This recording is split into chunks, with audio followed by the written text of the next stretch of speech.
वापर केलाय, मनगडी ताकद दाखवली आणि डीप मिड विकेटच्या वरून एक उत्तुंग असा षटकार आला. जेव्हा त्याच्या बॅट वरती बॉल आला तेव्हा असं वाटलं की निश्चितच 6 धावा पाहायला मिळतात. एवढा पॉवरफुल फटका होता, पण यावेळेस मात्र फटका फसलाय.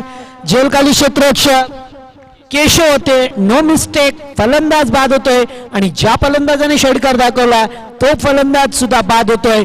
Back to the pavilion.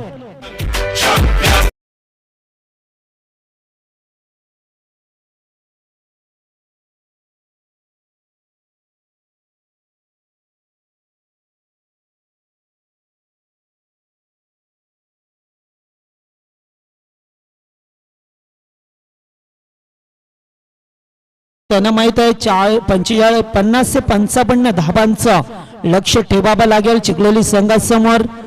त्या उद्देशाने त्या अनुषंगाने हा पुन्हा एकदा मोठा फटका. जास्त उंची लांबी कमी.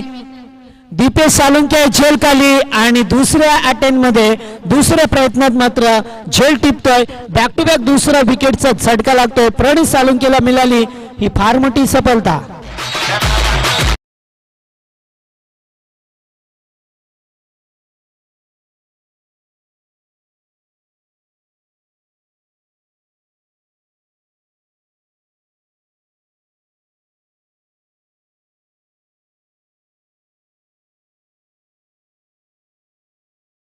चव्वेचाळीस धाबा धापडकावरती हॅट्रिकच्या उंबरठ्यावरती पाहतोय आणि या ठिकाणी हॅट्रिक संपादन होईल का? केशव डोंबे झेलखाली आणि पहिला गोलंदाज ठरला आजच्या दिवसामध्ये ज्याने सलग 3 चेंडूवरती 3 सफलता अर्जित केल्या. तो ठरलाय प्रणित सालुंके, चिखलोली संघाचा पहिला गोलंदाज.